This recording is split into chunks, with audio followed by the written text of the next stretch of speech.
The fire still burns behind you, a faithful companion that has kept watch through the night. The cave still offers its shelter, a sanctuary that has protected you from wind and cold. The mountain still stands strong beneath your feet, unmovable and unchanging. And Jesus still holds your hand, his grip firm and warm and real. And in this moment of transition, this threshold between night and day, between loneliness and connection, between isolation and belonging, you hear his voice one final time speaking that promise, that covenant, that eternal truth, that nothing can shake or destroy. Surely I am with you always to the very end of the age. You are not alone. You have never been alone. You will never be alone. I am here. I am with you. And I will never, never, never, never let you go. And with that promise ringing in your heart like a bell that echoes through eternity, with his presence warming your soul like fire that never goes out, with his love casting out all loneliness like light dispelling darkness, you step forward into the new day. No longer alone, never alone again, forever accompanied by the friend who sticks closer than a brother.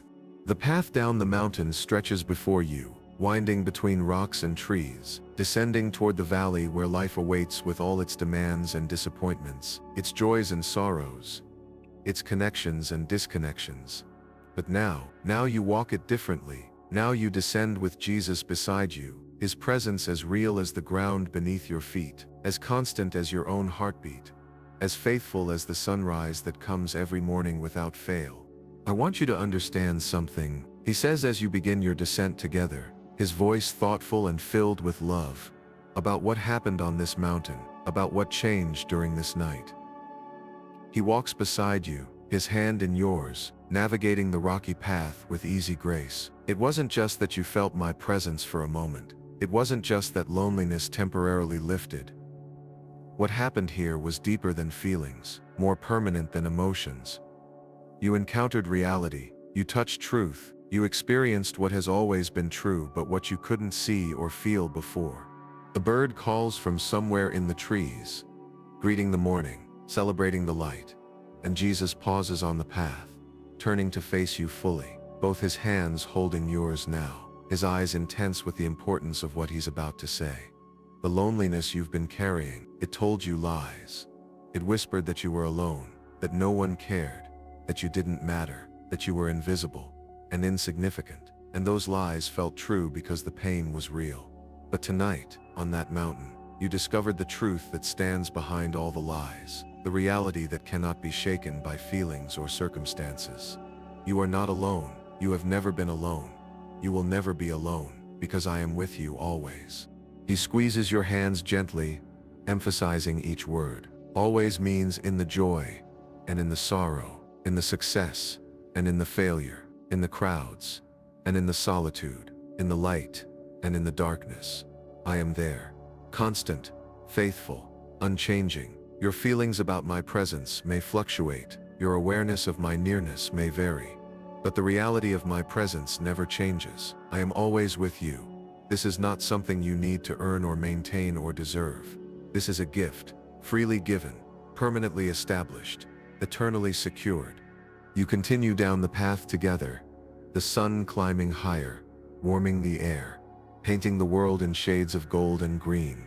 And Jesus speaks again, his voice taking on a teaching quality. When loneliness returns, he says, and you notice he says when, not if, acknowledging the reality that the feeling may visit again. When loneliness comes knocking at your door with its familiar whispers and accusations. I want you to remember this moment. Remember standing on this mountain path with my hand in yours. Remember that loneliness is a feeling, but my presence is a fact. Feelings are important, they're real, they matter, but they're not always reliable indicators of truth. The fact remains, whether you feel it or not, I am with you, always.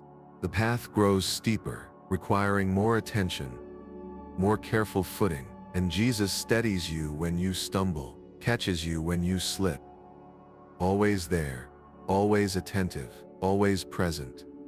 This is what I do in your life every day. He says with a slight smile, I steady you when you stumble. I catch you when you fall. I guide you through difficult terrain.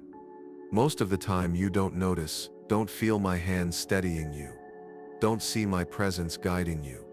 But I'm always here, always working, always caring, always loving. You reach a place where the path widens, where a flat rock provides a natural resting spot, with a view of the valley below, and Jesus leads you to sit, both of you perched on the sun-warmed stone, looking out at the world spread before you. See that valley, he says, gesturing to the patchwork of fields and forests, villages and roads. That's where you live, where you work, where you interact with other people, where you experience both connection and disconnection, both belonging and isolation. And I want you to know, when you return there, when you step back into the rhythms and routines of daily life, I will be there with you. He turns to look at you, his expression serious but filled with compassion. The other people in your life, the friends and family, the co-workers and neighbors, they're important. They're valuable. They're part of how I designed life to work. You need human connection. You need community. You need relationships with other people. I'm not saying you don't. I'm not trying to replace human friendship with divine presence. He pauses, making sure you understand this crucial point. But I am saying that human relationships, as wonderful as they are, they're imperfect, they're limited. They can disappoint, they can hurt, they can fail. A cloud passes over the sun, casting a brief shadow, then moves on, and the light returns.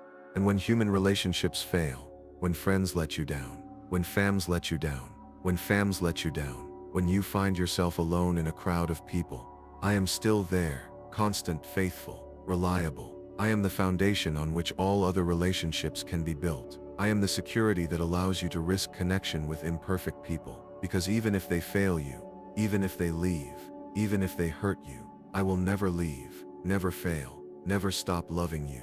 You sit together in comfortable silence, the kind of silence that exists between people who don't need to fill every moment with words, the kind of silence that speaks of deep connection and understanding. And after a while, Jesus speaks again, his voice soft, almost reverent. I want to give you something before we finish this descent, he says. A practice, a way to remember, a method for staying connected to this truth. When feelings of loneliness try to return, he takes your hand and places it over your heart, his hand covering yours. Whenever you feel lonely, he says, whenever you feel lonely, he says, whenever you feel lonely, I want you to do this. Put your hand over your heart, feel it beating, and remember that I am closer to you than your own heartbeat, closer than your own breath.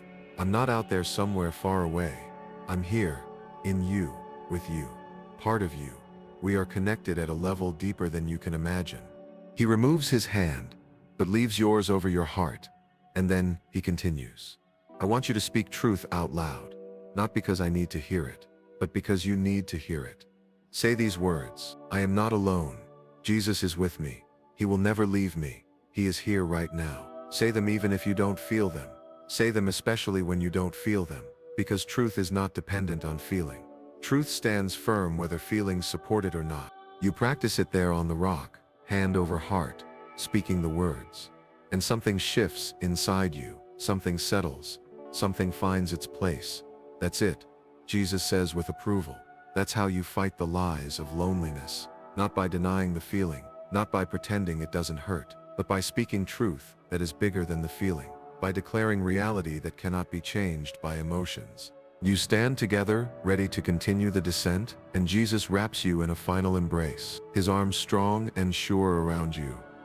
His heart beats steady against your ear. Remember this. He whispers, remember how this feels. Remember that this is always available to you. You can't always come to a physical mountain. You can't always escape to a literal cave. But you can always come to me anytime, anywhere, in any circumstance. I am always here, always ready, always waiting to embrace you and remind you that you are not alone. He releases you from the embrace but takes your hand again, and together you walk the final stretch of path, descending toward the valley, toward life, toward whatever comes next. And as you walk, Jesus speaks one last blessing, one final promise. Go now into your life, into your world, into your relationships and responsibilities. But go knowing that you never go alone. I am with you. I am in you. I surround you. I uphold you. I love you with a love that will never end, never fail, never fade, never fade, never fade. The path levels out, the mountain behind you now, the valley before you, and at this threshold, this boundary between mountain and valley, between sacred encounter and ordinary life, Jesus stops, turns you to face him, both his hands on your shoulders, his eyes locked on yours, the loneliness you've carried for so long. He says, his voice filled with authority and power, it doesn't have to define you anymore. It doesn't have to control you anymore. It doesn't have to crush you anymore. Because you know the truth now. You've experienced reality. You are not alone. You never have been. You never will be. I am with you always, to the very end of the age. He pulls you close one more time. His embrace fierce and protective, full of love that would die for you. That did die for you. That rose again so you would never be alone. I love you. He whispers, 3 simple words that carry the weight of eternity. I love you beyond measure, beyond description, beyond comprehension. And nothing in all creation can separate you from my love. Not loneliness, not isolation, not pain, not fear, not death itself. Nothing can separate you. You are mine. I am yours, forever. And with those words ringing in your heart, with his presence filling your soul, with his love, casting out all fear and loneliness, you step forward into your life, into your world, into whatever comes next. But you step forward changed, transformed, renewed, because you truly know that you are not alone. You have never been alone. You will never be alone, because he is with you, always, to the very end of the age. The sun is fully risen now, the day bright and clear, the world awake and alive, and as you look back at the mountain, one last time, you see Jesus standing there, his hand raised in blessing, his smile full of joy and love and pride, and you know that even though you can't see him with physical eyes as you continue your journey, he is still there, still with you, still loving you, still holding you in his infinite care. And so you walk forward, no longer alone, never alone, forever accompanied by the friend who sticks closer than a brother, the Savior who gave his life for you, the Lord who promises to be with you always, to the very end of the age. The mountain stands behind you, solid and unchanging, a reminder of where you encountered truth.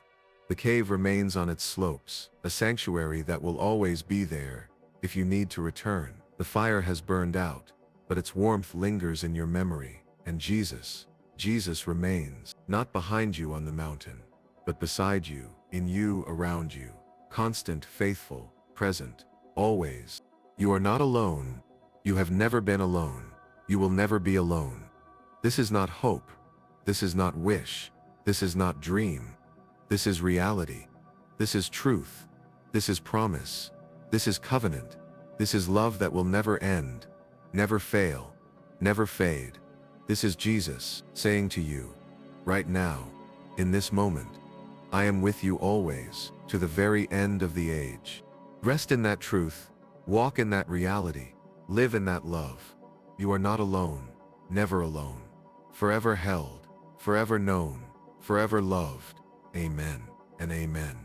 The cave around you seems to embody this promise, its stone walls like wings spread wide in eternal protection, its sheltered space, like the safety offered under those divine feathers, and Jesus' presence, his actual physical presence beside you, becomes a tangible expression of this scriptural truth, made flesh and blood and warmth.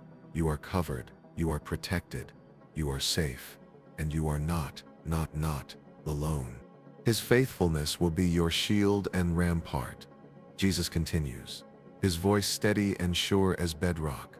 When doubts come whispering lies in the darkness, when fears arise like wolves circling in the night, when loneliness tries to convince you once again that you're abandoned, that you're forgotten, that you don't matter to anyone in the entire universe, his faithfulness stands as a shield between you and those attacks, deflecting those lies, protecting you from their power to wound and destroy.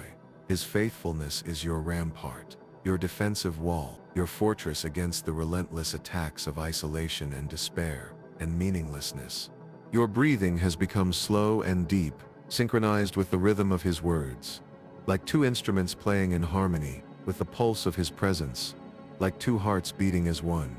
And in this deep rest, this profound peace that passes all understanding, healing begins. The wounds caused by years of loneliness, starting to close and scar, the pain beginning to ease, like ice melting in spring sun, the hope beginning to grow like green shoots, pushing through winter soil. Not all at once, not instantly, or magically, but gradually, progressively, surely, the way dawn comes, after the darkest night, slowly but inevitably, bringing light and warmth, and the promise of a new day. Jesus shifts slightly, carefully, making sure not to disturb your rest, even as he adjusts his own position. And he looks down at your sleeping form, with such tenderness, such affection, such pure delight in your existence.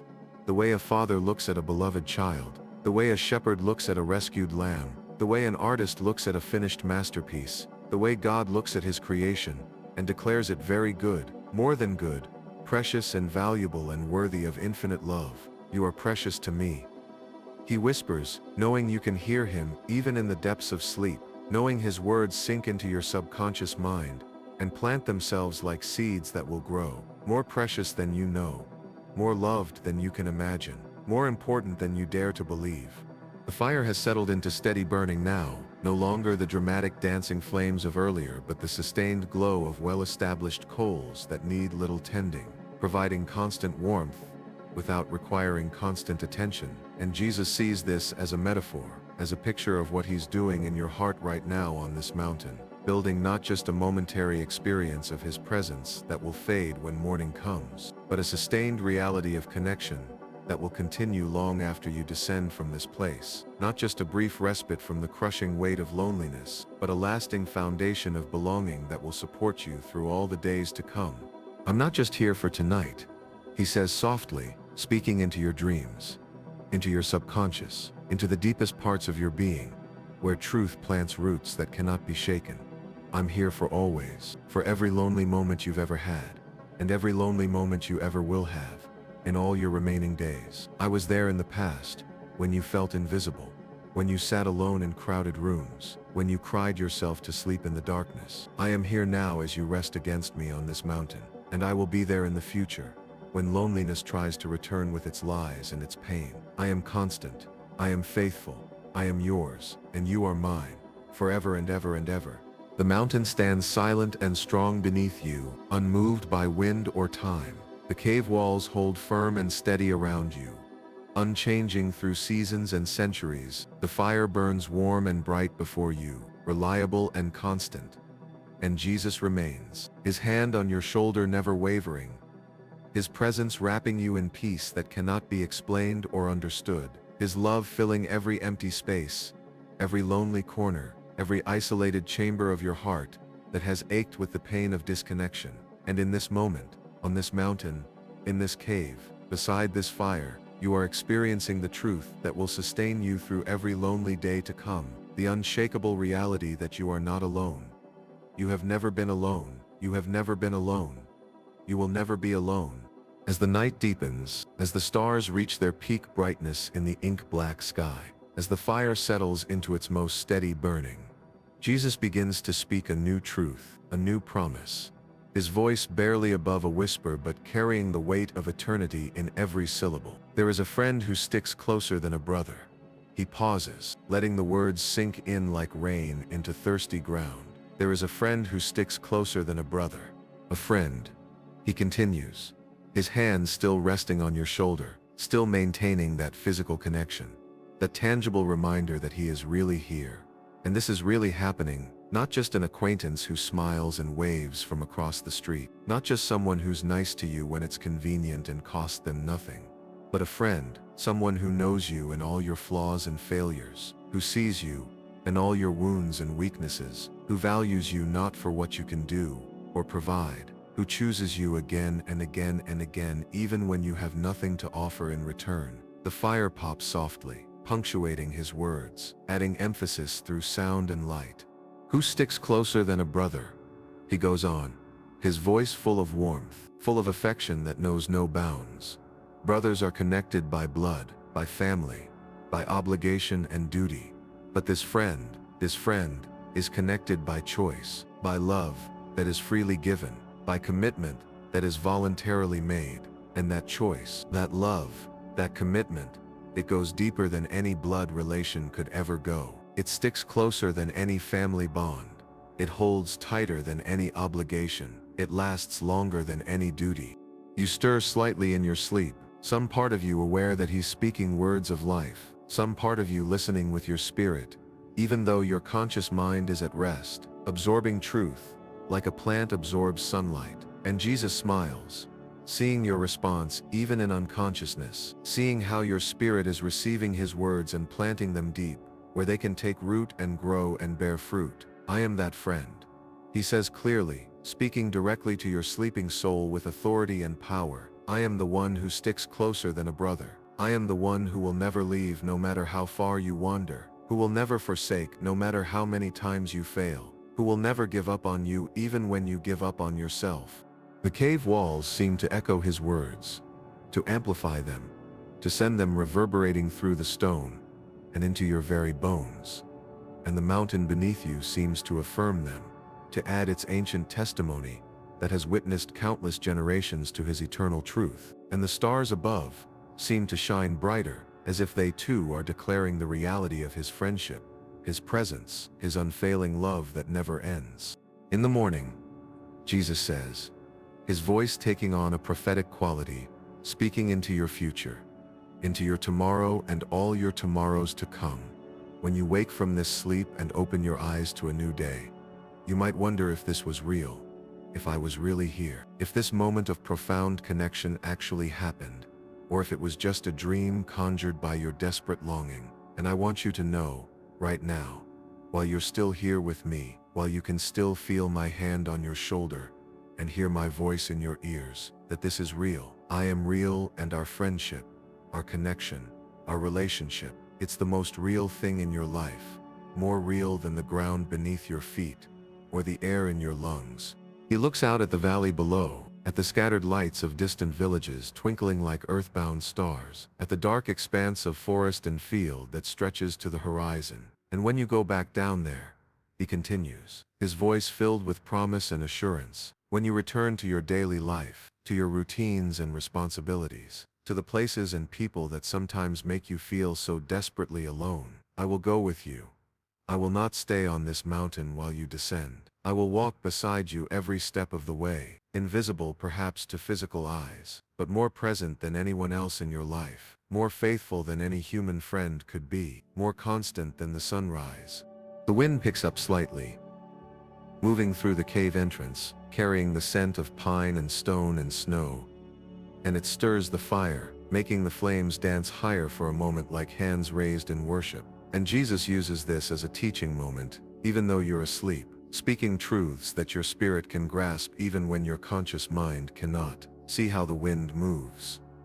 He says, his voice thoughtful, you cannot see the wind itself, cannot touch it or hold it, only its effects, the way it moves the flames and bends the trees, the way it carries scents and sounds, the way it touches your skin and moves through your hair. That's how my presence will be in your daily life. Sometimes you won't see me directly, won't feel me obviously, won't sense me clearly, but you'll know I'm there by the effects, by the peace that comes when you should be anxious, by the comfort that arises when you should be devastated, by the hope that persists even when circumstances say you should despair. Your breathing is so peaceful now, so steady, so deep, like the breathing of a child sleeping in complete safety, and Jesus looks down at you with such satisfaction, such joy, such delight in this moment of rest and peace and security, because this is what he created you for, this rest, this peace, this security in his presence, not the striving and struggling and lonely fighting that you've been doing for so long, but this surrendered trust, this vulnerable openness, this childlike resting in his care and keeping. You were never meant to carry loneliness alone, he says softly, his fingers gently smoothing your hair with tenderness that knows no bounds. That's the great irony, the painful paradox that so many people miss. Loneliness becomes so much heavier when you try to bear it in isolation, when you hide it, and mask it, and pretend it doesn't exist. But when you bring it to me, when you let me sit with you in it, when you allow me to share the weight of it, it begins to transform. It doesn't always disappear immediately or magically, but it changes its nature. It becomes something we carry together, and anything carried together is already lighter, already more bearable, already less overwhelming. The night is at its deepest now, that darkest hour before dawn, when the world holds its breath, when everything is still and quiet and hushed, when even the wind seems to pause in reverent silence. And in this profound stillness, Jesus speaks words that will echo through your life long after this night is over. Words that will return to you in lonely moments. Words that will sustain you through dark valleys. There is a friend who sticks closer than a brother, and I am that friend. I am here. I am with you, and I will never, never, never leave you. This is not a promise that might be broken. This is a covenant sealed in my blood. This is a reality that cannot be changed or undone. He repeats it like a vow, like a marriage covenant, like a promise that binds heaven and earth together. I will never leave you. I will never leave you. I will never leave you. And each repetition drives the truth deeper, past your defenses and fears, past your doubts and questions, past your pain and disappointment, down into the very core of who you are, where it can take root in soil that nothing can disturb, where it can grow into something that sustains your entire life.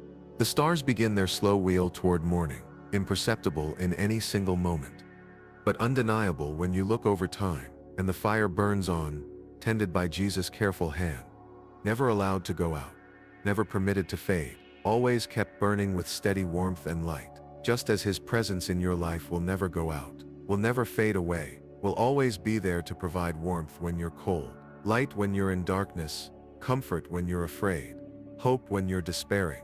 Sleep deeply, He whispers, His hand still on your shoulder, never moving, still maintaining that connection, that touch, that says more than 1,000 words ever could. Sleep peacefully without fear or worry. Sleep securely knowing that nothing can harm you here, knowing that you are watched over by one who never sleeps or slumbers, that you are cared for by one whose love never fails or fades, that you are treasured by one who counts you more valuable than all the wealth of nation. You are not alone. You have never been alone. You will never be alone, because I am here. I am here. I am here. I am here. I am here, and I will never leave. And in your dreams, in that deep place where truth speaks without needing words, where reality is experienced rather than explained or analyzed, you know it's true, you feel it's true, you rest in the absolute certainty that it's true, that you are not alone, that you are profoundly, completely, eternally not alone. As the night slowly gives way to the first hints of morning, as the darkness begins to thin at the eastern horizon like a curtain being pulled back, as the stars start to fade into the growing light, Jesus continues His vigil beside you, never sleeping, never leaving, never wavering in His presence, or His care, or His love. And He speaks one final promise, one ultimate truth that will carry you through whatever comes next in your life.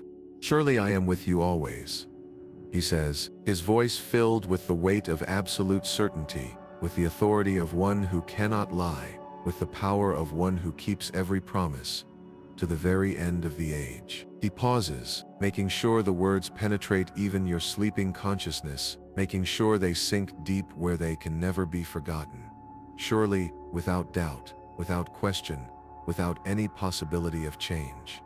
I am with you. Another pause, letting it sink even deeper. Always, not sometimes when you're good enough, not only when you're strong enough, not just when you feel it or sense it or believe it, but always, constantly, perpetually, unendingly. Whether you're aware of it or not, I am with you. The eastern sky is definitely lighter now, the deep black of night, giving way to the deep blue of pre-dawn, the sun preparing to rise, to bring a new day, to illuminate the world with its returning light. But even as the natural light grows stronger, the fire still burns, still provides warmth to cold hands and faces, still offers its own kind of illumination. And Jesus notes this with a teacher's eye. When the sun rises, He says, His voice thoughtful, the fire will seem less bright, less necessary, less important, but it will still be here, still be burning, still be providing warmth, even when you can't see its light clearly. That's how my presence is in your life. Sometimes you'll feel it strongly. Other times, it will seem less obvious, but it's always there, always burning, always warming your life, even when you don't consciously notice it or acknowledge it. Your sleep is beginning to lighten now, moving from the deep unconsciousness of the night toward the threshold of waking, drifting up through layers of dreams toward consciousness. And Jesus knows this, senses the change, and he prepares to send you back into your life with one final blessing, one ultimate benediction that will mark you forever, to the very end of the age. He repeats, emphasizing the duration, the permanence, the eternality of his promise, that nothing can break or diminish, not just for today when the memory is fresh, not just for this week while the feeling lingers, not just for this year while the experience is still recent, but to the very end, to the completion of all things, to the fulfillment of every promise God has ever made, to the restoration of all creation. I am with you, I will be with you. I cannot be separated from you by distance or time or death itself. The sun breaks over the horizon like a promise fulfilled, sending shafts of golden light across the valley, illuminating the mountains in glory that takes your breath away, and one beam of light finds its way to the cave entrance, touching Jesus' face, making him glow as if lit from within, making him shine with a glory that belongs to another realm. And in that moment, you stir, you begin to wake, your eyes fluttering open like butterflies emerging from cocoons, and the first thing you see, the very first thing, is him, Jesus, still there, still present, still watching over you with that look of infinite love that sees everything and loves everything it sees. Good morning, he says softly, his smile warm and welcoming as sunrise. You slept well, you were safe the entire night, and now it's time to begin a new day.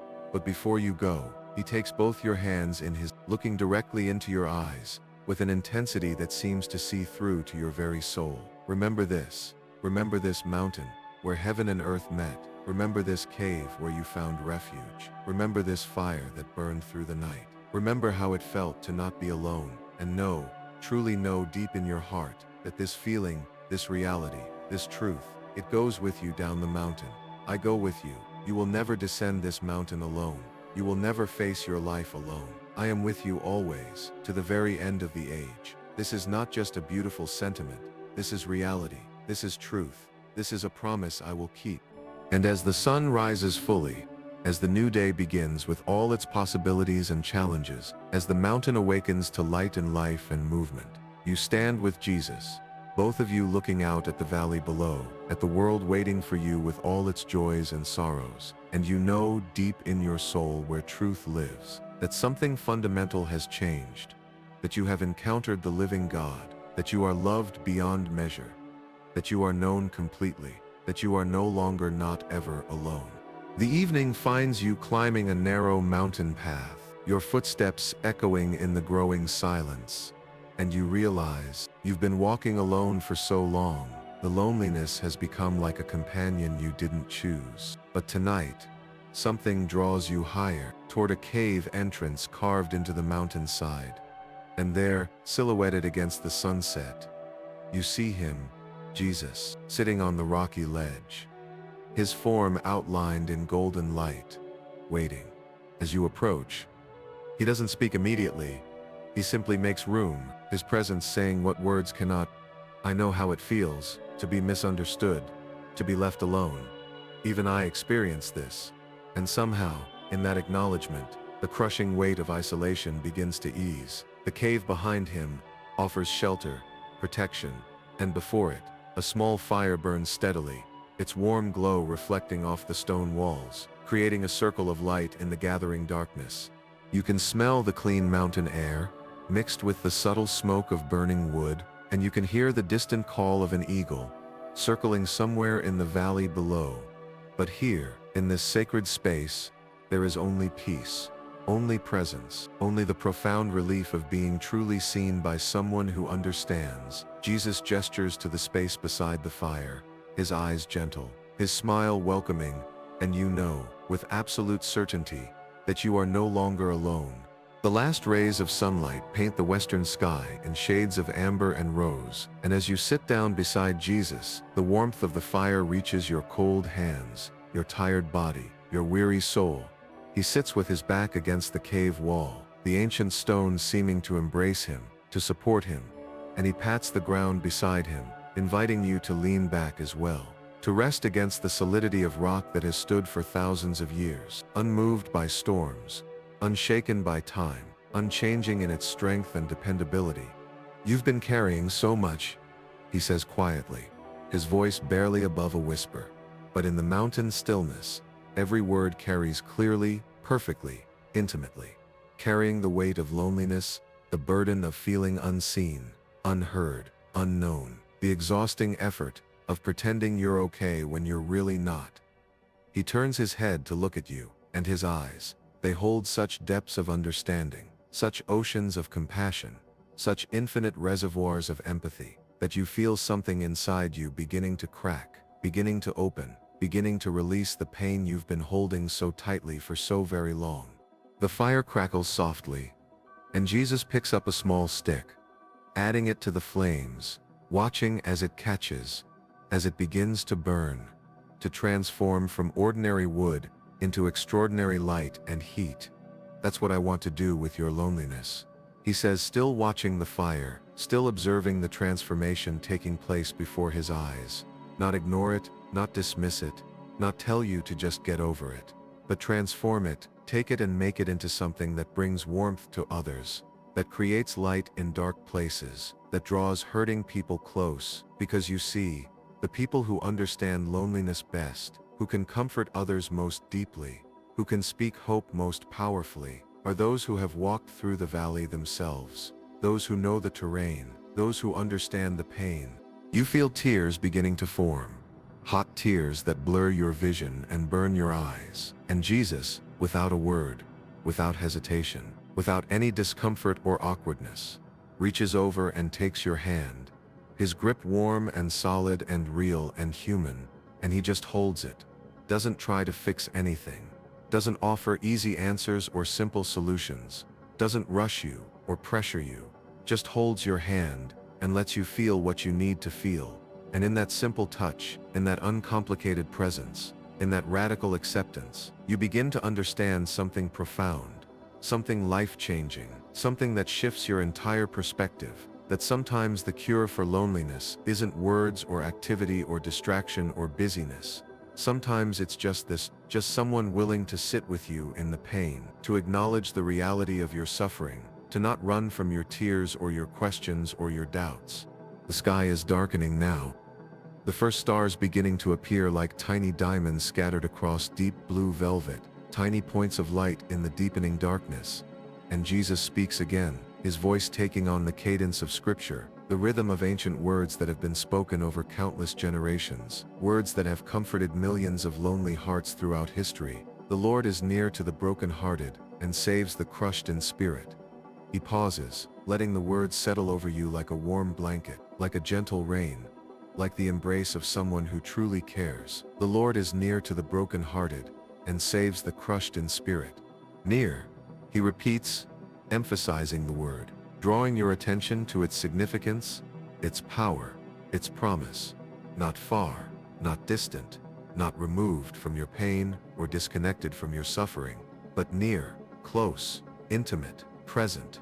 The Lord, the creator of everything that exists, the one who holds galaxies in his hands and knows every star by name. He is near to you, right now, in this moment, on this mountain, in this cave, in your loneliness and your pain and your confusion. His thumb gently strokes the back of your hand, a small movement, but one that speaks volumes about attentiveness, about care, about being fully present in this sacred moment. And not just near to anyone, he continues, his voice soft but firm, gentle but certain, but specifically, intentionally, purposefully near to the brokenhearted, to those whose hearts have been shattered by disappointment and rejection, by betrayal and abandonment, by loss and grief, by the slow erosion of hope that comes from too many lonely days and too many silent nights. He is near to them. He is near to you, personally, individually, intimately.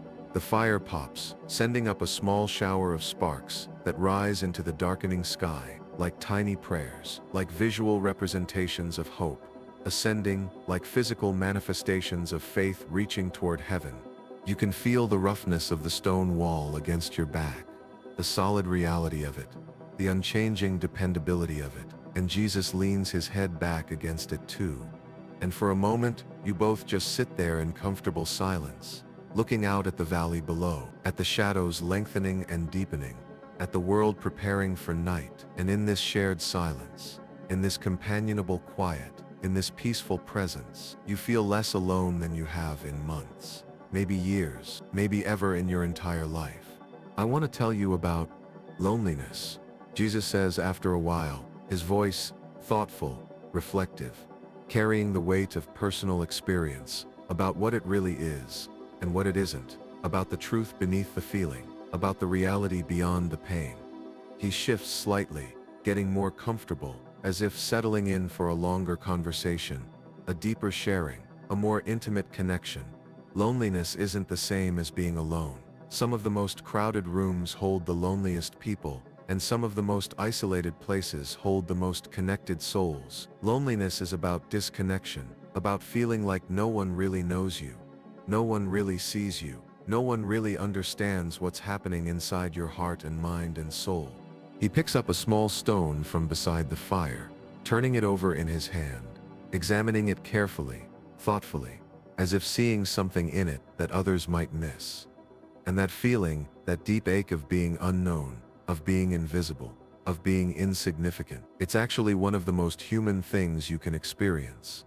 Because humans were designed for connection, created for relationship, made for intimacy, and community, and belonging. We were never meant to walk this life alone, never meant to carry our burdens in isolation, never meant to celebrate our joys without someone to share them with, never meant to navigate our sorrows without someone to hold our hand in the darkness. The stone in his hand catches the firelight, glinting and sparkling, and he holds it up for you to see. "Look at this," he says, his voice filled with wonder at the simple beauty of an ordinary object, just a rock. Ordinary, unremarkable, something you'd walk past without noticing. But even this stone, it's connected to everything around it.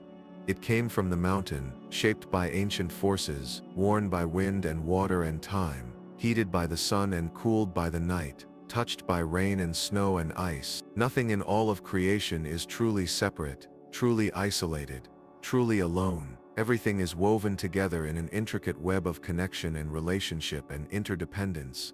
He places the stone gently back on the ground, treating it with respect and care. "And you," he says, turning to look at you again, with those eyes that see everything, that know everything, that love everything they see and know.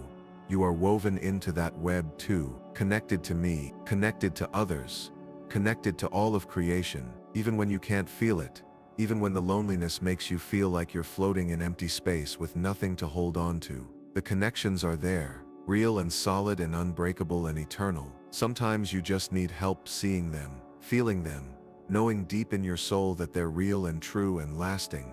The mountain air is growing cooler now, as night settles in, but the fire provides warmth, physical warmth, that touches your skin, and Jesus' presence provides something more, something deeper. A warmth that goes beyond physical sensation, that touches places the fire can't reach, that heals wounds that cold and heat cannot affect.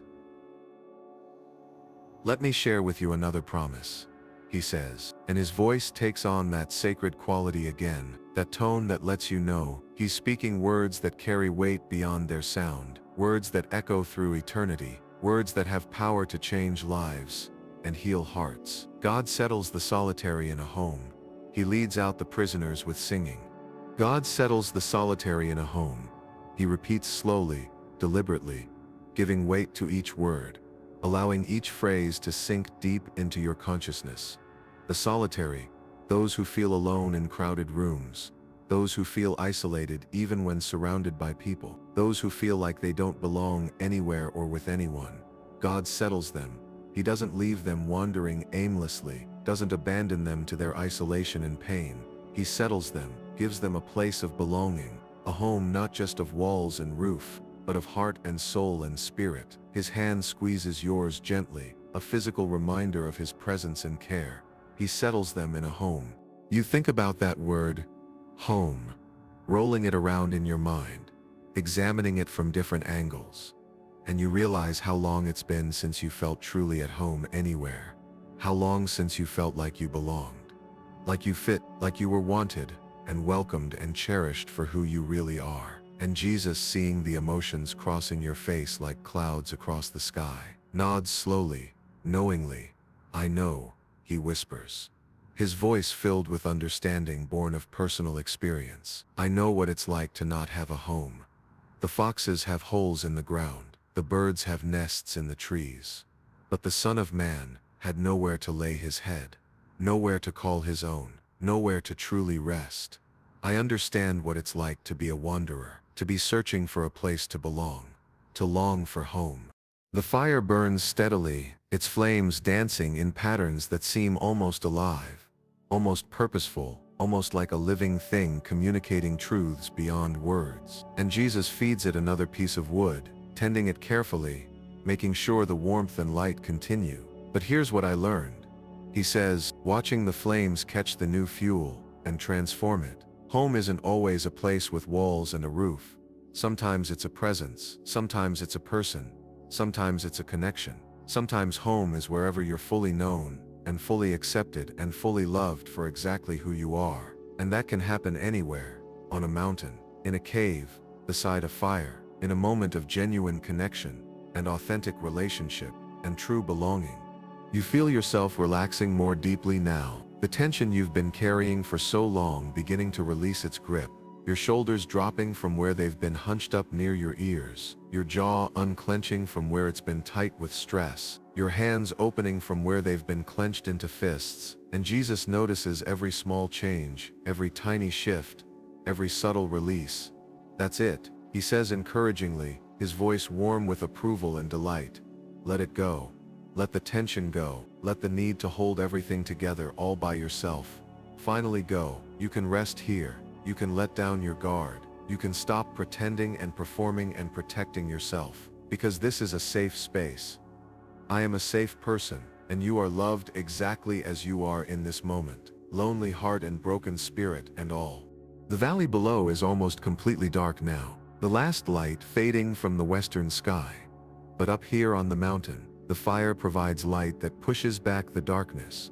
And the stars are beginning to multiply overhead, spreading across the heavens like a declaration written in light, like a promise painted across infinite space. And Jesus looks up at them with wonder and delight. And so do you, both of you sitting in comfortable silence, necks craned back, watching as more and more stars appear like diamonds being scattered across black velvet by an invisible hand. "Each one of those stars," he says softly, his voice filled with affection for his creation. "I know by name. I set each one in its precise place. I know when they rise and when they set. I know their light and their heat and their purpose in the grand design. I know their past and their future. I know everything about them." He pauses, then adds with even greater emphasis and tenderness, "And how much more do I know you? How much more carefully did I place you in this world? How much more intimately do I understand your light and your warmth and your purpose? You are not an accident, not a mistake, not an oversight or an afterthought. You are intentional, deliberate, chosen, precious beyond all measure." And suddenly, unexpectedly, without any warning or preparation, you find yourself crying, really crying. Not just a few tears sliding quietly down your cheeks, but deep sobs that come from somewhere far down inside. From all those lonely places you've kept locked away and hidden. From all those moments you've felt invisible and insignificant. From all those times you've wondered if anyone would even notice if you just disappeared from the world. And Jesus, he doesn't pull away or create distance, doesn't tell you to stop or get yourself under control, doesn't look uncomfortable or embarrassed. He just shifts closer, puts his arm around your shoulders with gentle strength, and lets you cry against his chest while his heartbeat sounds steady and strong and reliable beneath your ear. "Let it out," he whispers into your hair, his breath warm against your head. "Let it all out. Every lonely moment, Every painful memory, every crushing disappointment, every devastating rejection, every wound that never quite healed. Let it pour out here, where it's safe, where it's held, where it's understood and accepted and never judged.